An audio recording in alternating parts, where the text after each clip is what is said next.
Hello, Kentucky. I was wanting to make a couple comments about the election for Kentucky's governor. The election is coming up next November, and right now we've got three different candidates who are running. We've got Steve Beshear, who is the current governor. He's running for re-election.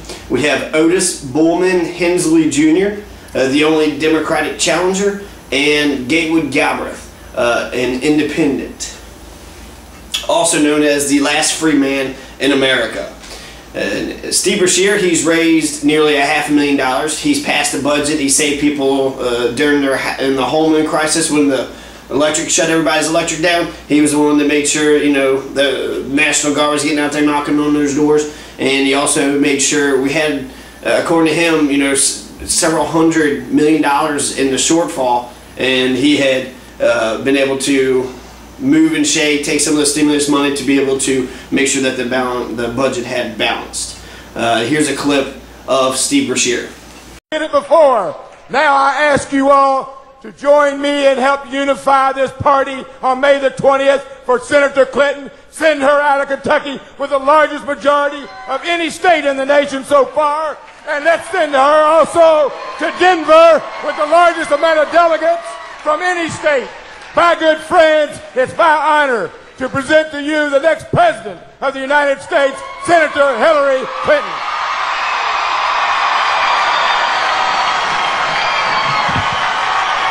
And Otis Bullman Hensley Jr., he is a demolition contractor.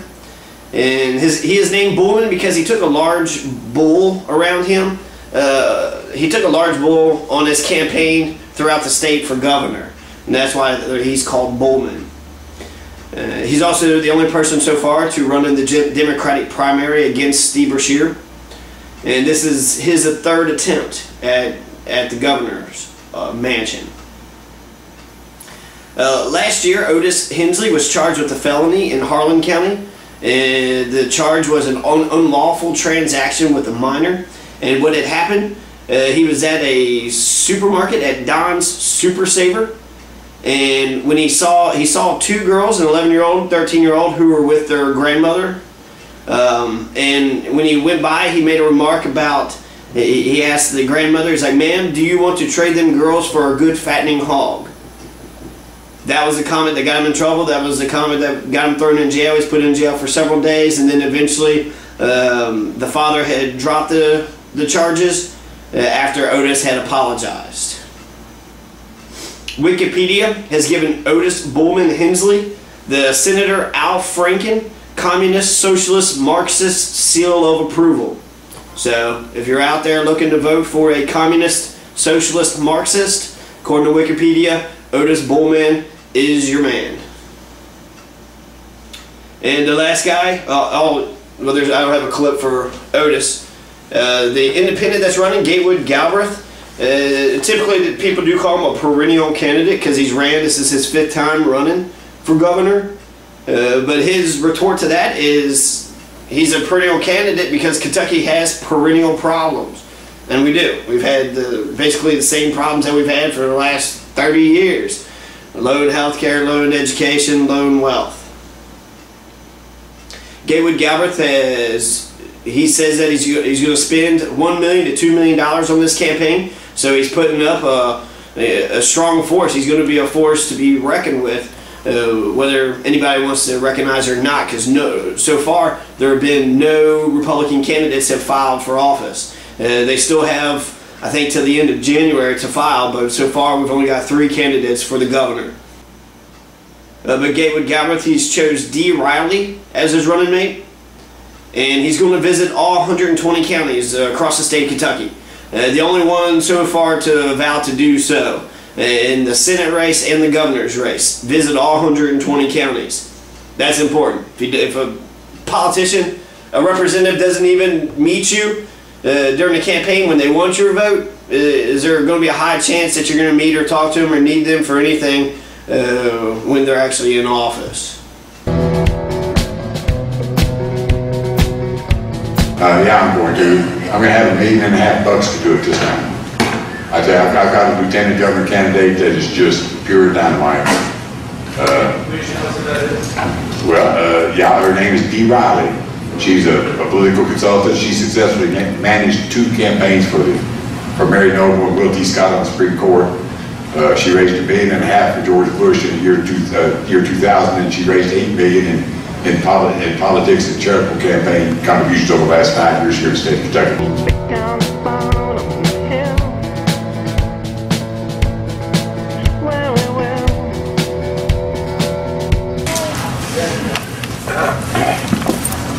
I'm getting out 100,000 of these between now and the race for governor in 2011. All right? That's my campaign strategy, to get out 100,000 of these. I need 400,000 votes to win this election.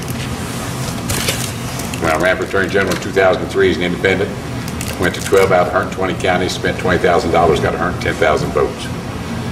This time I'm going to be spending between $1 and $2 million bucks. We're going to go to all 120 counties.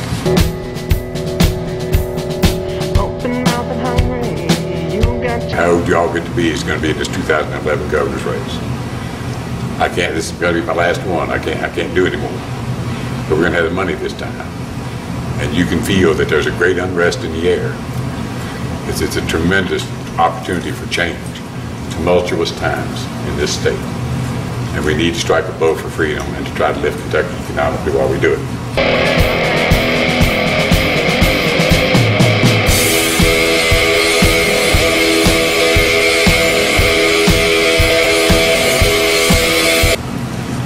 Kentucky be a hell place to live, Vice Governor. Sure will. Thank you, brother. I appreciate it. God bless you too, brother.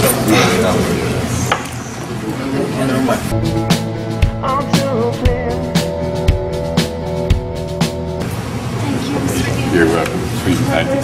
Thank you so much. Appreciate it. Even though there are no Republican candidates for governor, Richie Farmer, the state agricultural commissioner, and Ed Whitfield, U.S. congressman, were mentioned as possible candidates. And Gatewood Galbraith, he's a lawyer from Lexington. That's his profession when he's not campaigning. I guess it's still his profession when he is campaigning. But some statistics when it comes to Gallatin County. During the presidential races, Gallatin County supported George W. Bush in the last 2 presidential elections. Bush had received 1,900 votes and Kerry had received 1,200 votes in 2004. In 2000, Bush had received 1,300 votes and Al Gore received 1,000 votes. And Ralph Nader received 38 votes. Something odd about Gallatin County, we've got a population of about 8 to 9,000 people in this county, but only 3,000 of those people voted.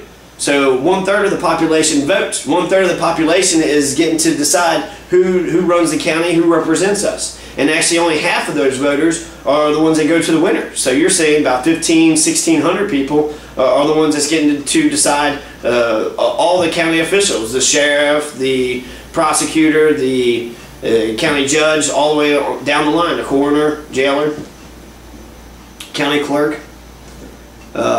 And in actuality, a magistrate, you know, theoretically divided by 4. And so, 1,600 divided by 4, it's 400 votes. You need, if you want to win as magistrate, you need to get 400 people to vote for you. That seems very, very doable. And what that means for Gallatin County is, Gallatin County, you don't vote. You don't vote. And you need to, because we need new blood, we need new people in these offices. And we need, the more people that vote, I feel like, if you're a new voter, you would vote a little bit differently than how everyone else votes. Write in yourself, vote for an independent. If you don't vote, you don't matter. In politics, you don't matter. So get out and go vote.